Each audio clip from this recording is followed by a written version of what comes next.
Kimdir bir umr jannat ahlini amalini qilib jannatga kirishi ham mumkin. Kimdir bir umr do'zax amalini qilib oxiri do'zaxga kirishi ham mumkin. Lekin orada shundaylar bo'ladiki, bir umr jannatni amalini qiladi. Oxiri do'zaxga kirib ketadi. O'sha shu yerda savol tug'iladiki, masalan, Xudo bab yozib qo'ygan bo'lsa, biz jannatga do'zaxga qilib, biz do'zaxga yozib qo'ygan bo'lsa, 1000 jannatda amalni qilsak ham, oxiri o'sha bizga peshonamizga yozganini qars etib peshonamizga urib, do'zaxga ishni qildirib, amalni qildirib, do'zaxga kirgizadigan bo'lsa, biz hozirdan kayf-safot qilaveramiz va boradigan joyimiz shunaqa ekan deb o'ylashi mumkin ba'zilar. Yo bu yerda Muslim rivoyatlarida keladi, fima yabdu linnas degan. Fima yabdu deb kelgan. Jannat ahlini amalni qiladi ko'rinishda degan. Sizlarga ko'rinishda bu odam jannatiy odamga o'xshab ko'rinadi. Sizlar shunaqa gumon qilasizlar. Jannat masalan munofiqlar shuni qo'ygan. Rasul akram alayhissalatu vassalom yonlarida yurgan odamlar namozga chiqishgan, zakotni bergan, ro'zani tutgan, jihodga ham chiqqan. Ko'rinishi jannatda amalida. Ko'rdingizmi? Lekin ichida iymon yo'q, shubha bor. Bu haqiqatda Rasul payg'ambarmikin yo endi nomasmikin? Yoki ichida adovati bor. Ichidan ishongisi kelmaydi. Bo'ysungisi kelmaydi. Biladi haqligini, haq ekanliklarini. Bo'ysungisi kelmaydi. Yahudiylarga yoki boshqa o'zini eski kofir qavmiga ishlaydi. Munofiqligi bor. Va min ahli al-Madina degan Alloh taolo. Oraylarda munofiqlar bor degan. Va min al-Madina ahlidan bor. Maradu ala an-nifaq degan. Nifoqda ham cho'qqisi yetib ketgan. Lekin ko'p bo'lgan emas, sanoqli bo'lgan, 8 ta, 10 ta, 15 ta bo'lgan. Ko'p bo'lgan emas o'sha, ayni o'sha zikr qilingan ashaddiy munofiqlar. Lekin buni ko'rinishi jannat amal, qilayotgan amali. Musulmonlar bilan bir xil yuribdi. Ila shu bomdodda uxlab qoladigan odat bor. Shundan bilishgan. Abdulloh ibn Mas'ud aytganlar, biz bomdodga chiqmagan odamni jamoatga yo o'lgan, yo o'ldi deb bilardik, yoki ana munofiqlar degan. Bomdodda jamoatga chiqmagan ana munofiqlar. Lekin boshqa vaqtda musulmonning amalini qilib, jannatda amalni qilib yuradi. Endi shu odam aslida suratda jannatda amalni qilyapti-yu, lekin o'zi ichida iymon yo'qmi? Alloh taolo buni endi o'sha holatda jonini olsa, bu yerdagi odamlar gumon qilishi mumkinki, hatto farishtalar agar qalbiga muttali bo'lmagan holatida aytishi mumkinki, bu jannatda amal qilib qana do'zaxga kirib ketyapti deyishi mumkin. O'shanda uni ichidagi asli botinini yuzaga chiqarish uchun do'zax amalidan birortasi zohirda qildiriladi. Zohirda ro'para qilib qo'yiladi. Chunki uning ichi asli o'sha. Ichini tashqarisiga chiqarib keyin o'ldiradi. O'sha bir hatto bir gaz qoladigan sizning nazdingizda shunaqa bo'ladi. Mana shu odam shu yurishda o'lsa jannatga kelsa kerak to'g'ri deb o'ylaysiz u qilayotgan yurishda. Ammo uni botini, ichki olami unaqa bo'lmaydi. Bunga misol shayton deydi ulamolar. Shayton yer va osmonda sajda qilmagan bir qarich joy qolmagan. Lekin sajda qilayotgan paytda men ibodatni Xudoga tindirib qo'ydim, mendaqa biroq qilgan emas, men ham qilib qo'yganman degan katta kibr bilan yurgan. Ko'rinishi solih amal bo'lgan. Sajda peshonasi yerda turibdi. Egilyapti. Ichi to'ldir kibr. O'shuning uchun imtihon uchun odamga sajda qilasan deganda bo'yin tovlagan. Kibr yuzaga chiqqan. U million yil ibodat yoki 1000 yil qilgan ibodatini qildi-yu, bitta sajda qilmagan uchun quvib olib shu bo'y abadiy do'zaxga ketib qo'yani yo'q. U ichi o'zi shu ichida o'zi bor edi u illat. U faqat yuzaga chiqqani bir marta yuzaga chiqdi xolos. O'shan bilan u ma'lum bo'ldi. O'zi u oldin o'zi asli o'sha amalga loyiq edi, holat shu edi. Ana bu hadisning ma'nosi shu, ya'ni ko'rinishida sizning ko'zingizga jannat amalini qilib yurgan bo'ladi u odam. Lozim. Shuning uchun hech kimni biz jannatga o'zimiz oxiratga borib ko'rmay turib, ayni bir shaxsni mana shu odam jannatiy, mana shu odam do'zaxga deb bo'lmaydi. Ba'zi odam masalan deylik siz ko'zingizga unaqa solih bo'lib ko'rinmagan bo'lsa ham, o'sha oxirida kalima keltirib qoladi, Allohga qaytib qoladi. Bu ham o'sha oqibatni alomatlari. Oxirgi amalim chiroyli bo'lsin degan odam hamma amalini chiroyli qilish kerak, chunki o'sha oxirgi amal bo'lishi mumkin. Ertaga isloh bo'laman deb bo'lmaydi. Bugun isloh bo'lish kerakki, ertagacha bormizmi yo'qmiz. Chunki oxirgi amalimiz mana shu amalimiz bo'lishi mumkin. Endi aksi ko'zingizga do'zax odamni amalini qilib yuradi. Lekin oxirida bir jannat ahlining amalini qiladi-yu, jannatga ketadi. Bu qanaqa bu? Bu ham o'tishga o'xshagan bo'ladi. Bir odam haqiqatda gunoh qilishi mumkin, lekin ichida Allohga tavba qilayotgan bo'lishi mumkin. Birovga meni kechirgan, kuch-quvvat bergan, meni isloh qilgan deyotgan bo'lishi mumkin ichida. O'zini gunohidan afsus bo'ladi. Alloh shuni tavbaga tavfiq beradi, o'lishidan oldin. U gunohli gunoh. Lekin ichida buni iztirob bor, buning ichida iymon bor buning ichida. Nadomat bor. O'shani Alloh taolo yuzaga chiqaradi. Muhammad Said Ramazon bu aytadilarki, men bir qo'shnim bor edi deydi. Alkashdi deydi. Xudo bergan uy ichardi deydi, qiyshab yurardi doim.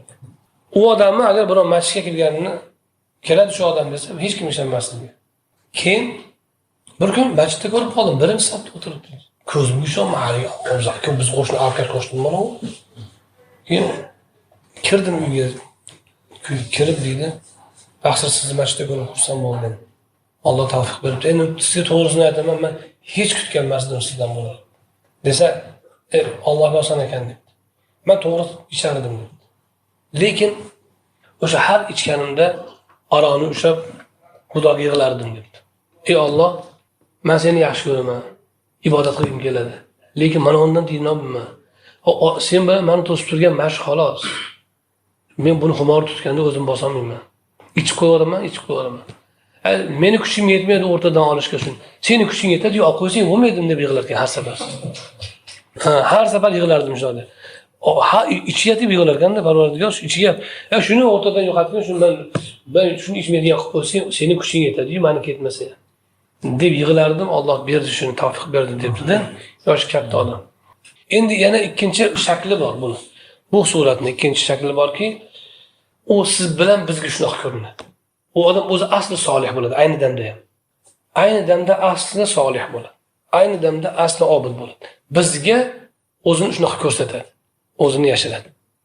Hatto ba'zi birlar shunaqalar o'sha o'zining zamonining eng katta avliyosi ham bo'lishi mumkin. Bunga misol o'sha bir kishi tush ko'ribdi, tushda Rasululloh akram alayhisolatu vassalom kiribdi. Falon joyga borgan. Falon joyda falonchi o'lgan. O'shaning janozasini o'qib ko'milsin deb. Podshoh bo'lgan deyshadi. Borib vazir bilan borib falonchi deb so'rasa, bir alkash bir odam bor ekan, bir odam uyi. Falonchi bormi deb so'rasa, "Xalaslar uni" deyishibdi. Shuni bir kirishimiz kerak. Hamma ijg'anar hali odam. Hali odam uyga kirsa endi o'lgan ekan. Keyin ayoli peshvoz qildi, keyin u yuvib tarab ko'mishdi. Va hali olim odam yoki podshoh odam deyishgan yoki olim deyishgan o'sha odam shunday odam keldi, bu bir qalangan odamni janozasiga alohida qatnashishga nima sabab deb hamma hayron ekanda. U keyin kirib aytibdi ayoliga, "Eringiz nima amal bor edi, menga Rasululloh aytdilar, shuning uchun keldim bu yerga. Bo'lmasa tanlamayman u." Desa aytibdiki, "Erimni hamma yomon odam deb o'ylaydi." Kimdan so'rasangiz, u hamma aytibdiki, bu odam fohishaboz, alkash odam bo'lgan. Eng ko'p aroq ichgan emas, eng katta buzuq emas shaharda. Hamma shunday bilar ekan. Ayoliga aytibdiki, "Men hayronman, bu kim bo'lsa, kimdan so'rasang, hatto siz yuz ko'rsatishga odamlar ijrag'angan. Lekin eringiz nima fazilati borki, menga Rasululloh akram alayhissalatu vassalom berib bo'lgan." Desa aytibdiki, ayoli, "Odamlar shunaqa o'ylaydi" debdi. Erimning odati debdi, yaxshi pul topar edi. Yaxshi pul topar edi, chiqib do'konlardan har kun kech payt aroqlarni sotib olardi hammasini. Olib kelib yoqib to'kib olar ekan. Shu musulmonlar ichmasin shuni der ekan. Pulga sotib olib aroqlarni olib kelib uyga to'kib olar ekan ahlatga. Musulmonlar ichmasin deb. Fohishxonalarga borib hamma fohishdan sotib oladi deydi. Nech pul olasan kechasi? Palonchi. Hammasini sotib olib uyga olib kelib o'tirib masjidda o'tirish istobalatini deb ertaman chiqib olar ekan. To'yki musulmonlarning o'g'illari kelib shulardan oldida buzilmasin der. Hamma fohishxona olib kelib to'plargan bitta uyga. Hammasini bir kechalik pulini to'lab qo'yar ekan. Keyin chiqib olar ekan. Musulmonlarning gunohdan to'sish uchun musulmon farzandlarini arog'ini har kuni sotib olardi, fohishasini har kuni uyda boqardi debdi. Mana shu amaliga bu shuncha odamlar buni bilmaydi. Ko'ryapsizmi, bizning ko'zimizga u odam har kuni uyga fohish tashlayotgan odam, har kuni uyga aroq tashlayotgan odam. Lekin u asli jannatda amalni qilyapti. Ibn Hajar rahmatullohi alayhi davrlarida bir shunaqa kishi bo'lgan ekan, nasha sotar ekan.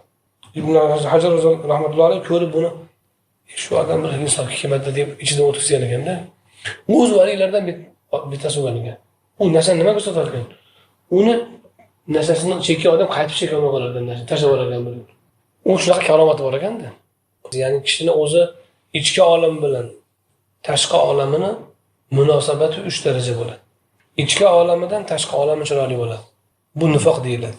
Ayni munofiq deyilmaydi bu odam, lekin nifoqning alomati. Nifoqning hidi bor, shabadasi bor-da endi. Ichki olam bilan tashqi bir xil bo'ladi. Bu mo'minlik. Ichki olami tashqi olamidan ko'ra yuqori bo'ladi. Bu siddiqlik bo'ladi. mo'minlik deyamiz ixlos darajasi. Pastdagi birinchisi iymon darajasi, keyingisi ixlos darajasi, keyingisi sidq darajasi. Lekin oldingi iymon darajasi oddiy mo'min deymiz. Lekin unda nifoqni rangi bo'ladi. Chunki nifoqda ichi boshqa, tashqi boshqa bo'ladi odamni. Buni buncha boshqa emas u, lekin tashqarisida o'zidan ko'ra yaxshi ko'rsatadi. Masalan, o'zida saxovat uncha emas, o'zini saxiy ko'rsatishni keladi. Ibodat uncha emas, o'zini ko'proq ibodatli ko'rsatadi. Zikr uncha emas, ko'proq zikrlik ko'rsatadi. Shu ya'ni o'zini botin olamidan ko'ra zohir olam. Axloqi uncha emas, o'ziga qolsa. U tiliga har narsa keladi boshqa paytda, lekin hammaning oldida chiroyli so'zlarni aytadi. Bu odamning zohiri tashqi olami, ichki olamidan ko'ra ustun bo'ladi. Bu past daraja hisoblanadi. Ammo ixlos darajasi teng bo'lish. Siddiqlik darajasi ortiq bo'lish. Mana bu hozirgi aytilganlar o'sha siddiq odamlar bo'ladi. Ya'ni tashqarisidan ko'ra ichkarisi, botini boy odamlar bo'ladi.